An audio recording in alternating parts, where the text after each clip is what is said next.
Cutie Marks and Broken Wings by Holt. I stared up at the ceiling. It was gray. As usual, tiny cracks were littered throughout, with more showing up every day. One of them had gotten big enough to leak when it rained, and I was thankful that it wasn't over my bed. Though it wasn't like my bed needed any help with being uncomfortable. I would probably sleep just as well on the floor. The father got mad when I did so. Father got mad when I did anything, really. Everything has a proper place, he'd like to say, and yours, little one, is in here. And so, in here is where I stayed, with a hard bed and a leaky ceiling and the same old toys. Forever. Everything also had a proper time. There was a proper time to go to bed, and it was not until Father said so. There was a proper time to eat, and it was not until Father said so. There was a proper time to play, and it was not until Father said so. Not a moment sooner, and not a moment more. As I stared up at the ceiling, for what must have been the millionth time, I realized that there was so much I didn't know about Father. Why did he not have wings? And what was the pointy thing on his head? I didn't have a pointy thing on my forehead, but he did. Is that why he was out there, and why I was in here? And most curious, I thought, was why he had a strange picture on his flanks. 2 bottles of strange liquids in them were always there on his flanks, though he tried to cover them up with what he called his lab coat. He did not encourage the asking of questions, but one day I asked what the pictures were for, and why I did not have them. His response was, "If all goes well, as I hope, then you may never need to know." Not the most helpful answer, but it made me think that maybe these were bad things, and that he was keeping them from us, saving us from whatever those pictures might do. Though I couldn't help but wonder what could have been pictured on my flanks. Maybe some of my old toys, like a dirty winged pony or a dark cloud. Maybe the one light that was hung in the center of my room, obviously dim, but just bright enough to shine on what was most important.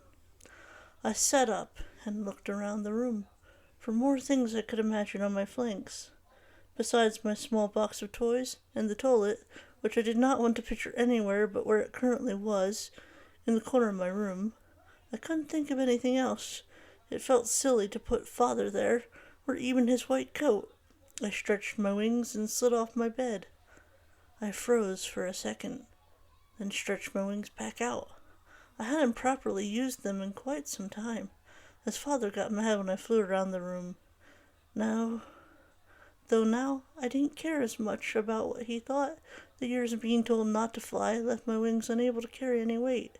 When I tried, I could only ever get a few hoofs off the ground. But as I stared at my outstretched wings, I realized that they were perfect.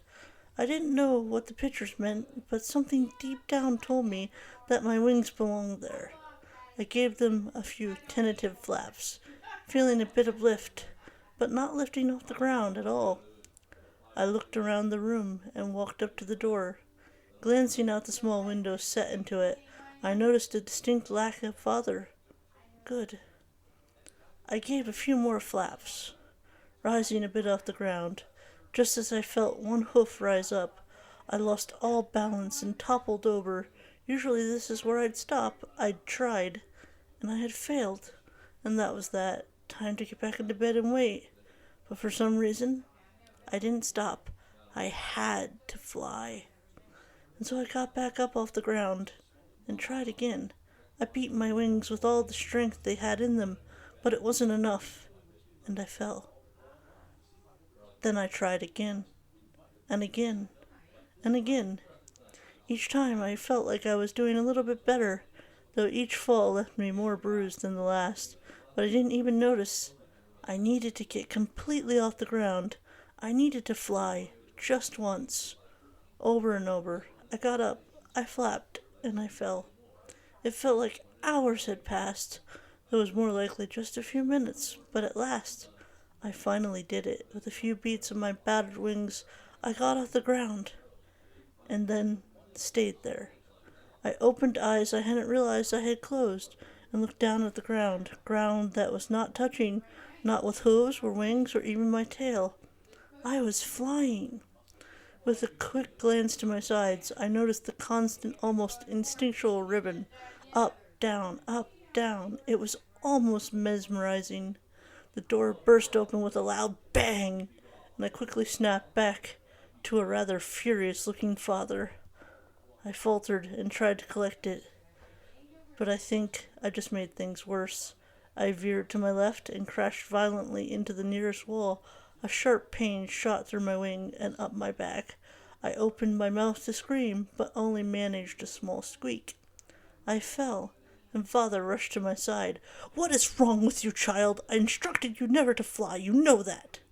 Despite his harsh tone, he checked me over, and when he pressed lightly onto my left wing, I properly screamed, "It's broken! Do you see what flying has done to you, child?" I would have responded, but I was distracted, not by the pain, as bad as it might have been, but on a light emanating from further down, and when the light subsided, I saw my broken wing on my flank. Father noticed this too. "Oh, now that is interesting." He got up and started walking away, but then turned around and trotted back and forth, back and forth. "I must document this. After 20 years, I would have thought that ponies couldn't get cutie marks in captivity, but you—" He stopped talking to himself and pointed at me. "Have proven me wrong." Back to pacing. "This certainly needs to be tested further. But I seem to be getting ahead of myself. I still need to decide what to do with the completed test subject." "Father?" I interrupted quietly. "I am still in a lot of pain. Can you—" He turned back to face me. "Why, that's a brilliant idea. I will return you to your family. I certainly don't have any need for you, and they must still wonder what happened to that little filly all those years ago." I was confused. "My family? What's a family?" He seemed as excited as I was confused. "Yes, your family, your mom and pop. Now here, let me patch you up. Then we'll be heading out as soon as I finish documenting all this. I'm close to a breakthrough here. I just know it." He left for a moment, then returned with a box full of bandages and bottles. As he fixed me up, I had to still my beating heart. "Out? I'm going outside my room?" I looked at my broken wing, and then to the pictures on my flanks. With just a bit of pain, I had gained freedom. And as he left me once more to document all of this, I did what I had learned to do best in here. I let my mind wander, and imagined what such a thing was like. The end. Thank you for listening. Now